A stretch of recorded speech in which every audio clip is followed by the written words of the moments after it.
Formada em artes cênicas pela Unirio, seu percurso passa por participações em espetáculos no Brasil e no exterior. Esteve com o grupo de teatro Oikoveva, intercambiando as artes cênicas com grupos estrangeiros.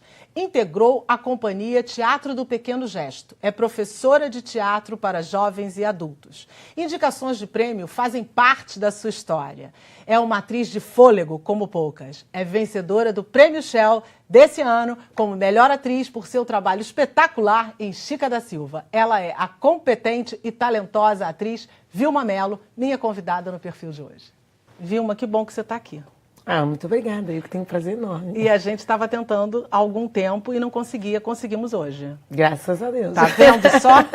E com uma história, como eu acabei de dizer, que tem muita coisa bacana, tem prêmio, tem um percurso longo, tem uma resistência, uma persistência e, sobretudo, um fôlego, como eu disse, você é uma atriz de fôlego raro. Uma pessoa que melhora o que faz e que vai, aonde você vai, faz gol. Opa!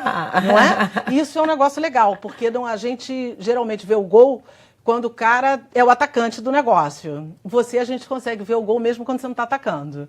Isso eu acho bárbaro. Mas a sua história com o teatro, ela não começou pela sua família. Você não tinha uma família ligada ao teatro e nem ninguém que te apoiasse nesse sentido. Não. Como é que isso começou?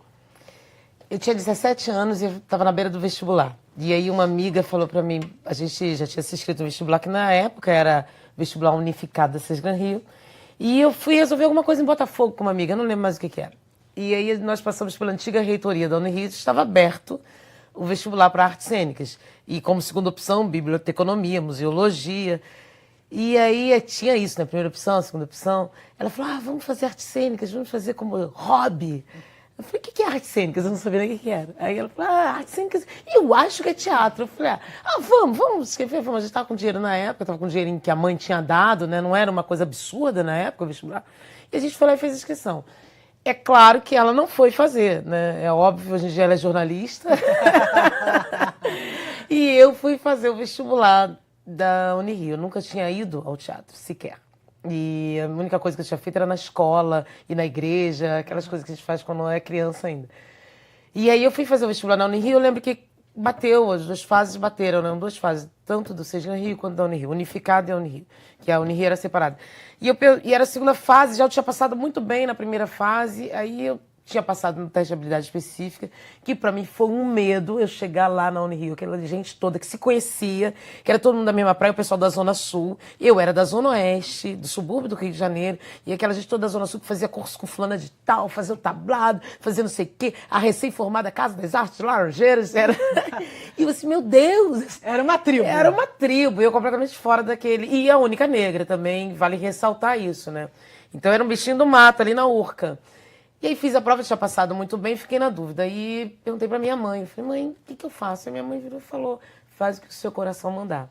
O que foi bárbaro. E aí é isso que eu sigo até hoje, o que o meu coração mandou. Mas aí quando você entrou, você se encontrou? Você achou, é Imediatamente. isso que eu queria fazer e não sabia? Imediatamente. Eu fiquei muito perdida na época do vestibular. Eu tentei para...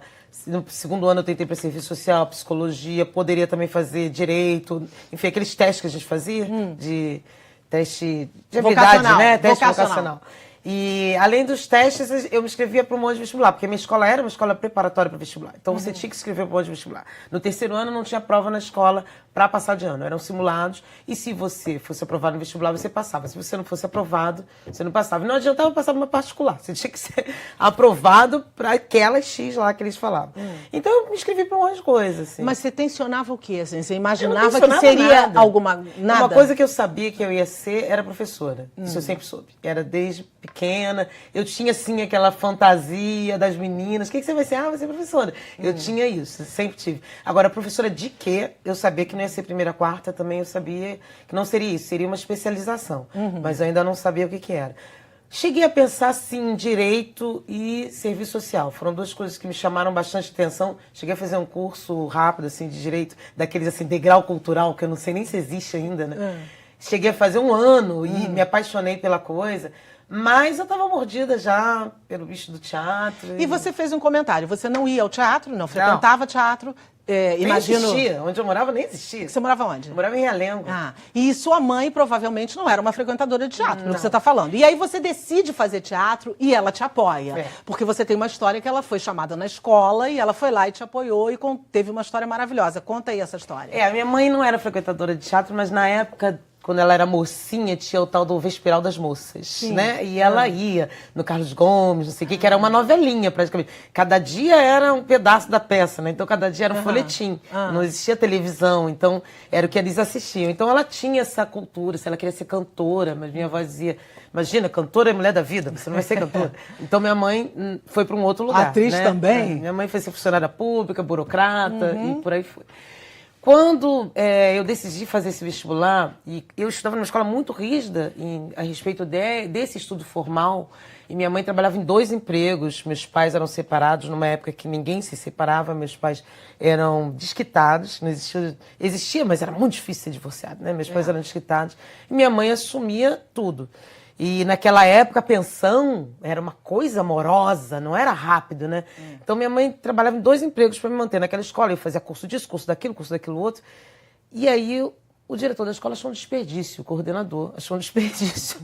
Eu fazer teatro, que ele disse, olha, ela vai fazer teatro, ela é tão habilidosa nisso, naquilo. Aí ele chamou minha mãe e falou...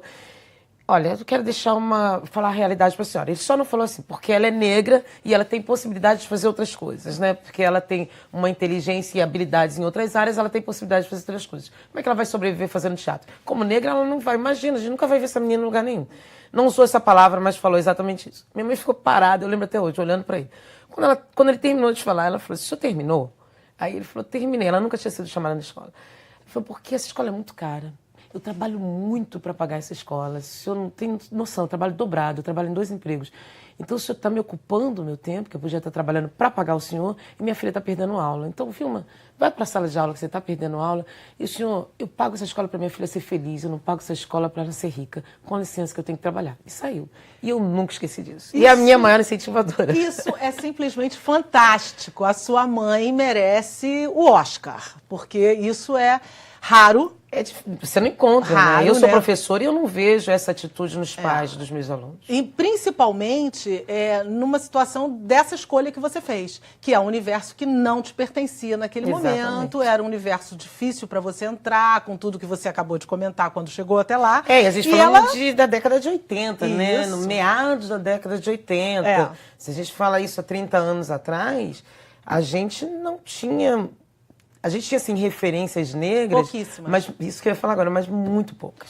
Ruth de Souza, Léa Garcia, Zezé Mota. Realmente você eram contava muito nos poucas. dedos. Milton As Gonçalves. que ainda estavam no mercado, Isso. né? Porque você teve ali o boom do teatro negro, né? Mas que foi o teatro experimental do exatamente, negro, mas com esse Abdias lá atrás. Lá atrás, e depois você tem um gap muito grande, imenso. sabe? Com a televisão, isso faz um vácuo, né? E os negros são todos colocados no papel de escravos e tal, então isso faz um vácuo. A Zezé Mota conta essa história, contou aqui no programa, inclusive, que a vizinha dela, da casa onde ela morava, falou para a mãe dela, mas a senhora vai deixar sua filha ser atriz?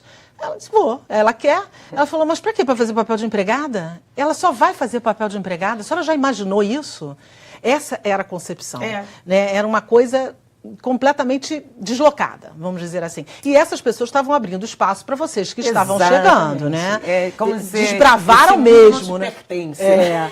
Aliás, você teve uma fala no Prêmio Michel que eu achei maravilhosa, que você falou, eu não esperava estar aqui porque parece que não é o meu lugar de pertencimento. Exatamente. Eu vim do subúrbio, não tinha uma família no meio do teatro e cheguei até aqui. Então só você sabe o quanto você lutou para chegar até lá e está chegando, né? Isso é que é o melhor. Eu acho que a gente chega todo dia, né? Claro. A gente está aí, está no mercado, está batalhando, está abrindo caminho também para novas gerações, sabe? Porque eu acho que a gente...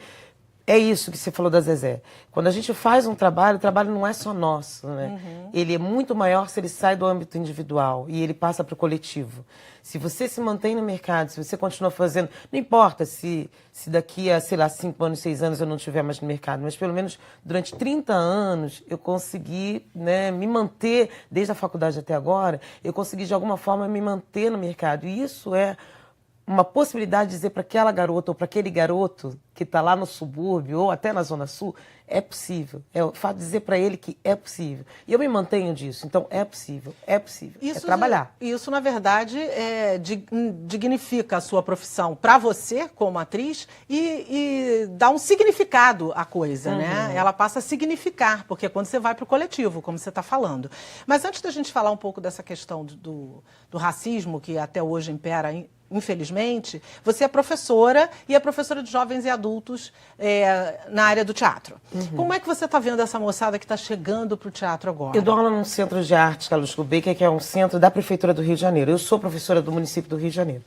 Então, os alunos que me procuram, em sua maioria, são ou oriundos de escolas públicas ou aqueles alunos que são de escolas particulares, mas que o pai proíbe de fazer teatro. Então, e aí ele dá dinheiro para o filho fazer um curso de como é que fala? De computação ou de sei lá de quê. Mas de teatro, não. Porque teatro ainda tem essa peja, né? De fazer o teatro. Isso ainda existe, né? Nossa, mas isso só existe. Então eu tenho um grupo muito heterogêneo. O que é muito legal, porque passa a ser um centro não só de formação artística, mas um centro de convivência. Onde você tem classes, raças, tipos misturados.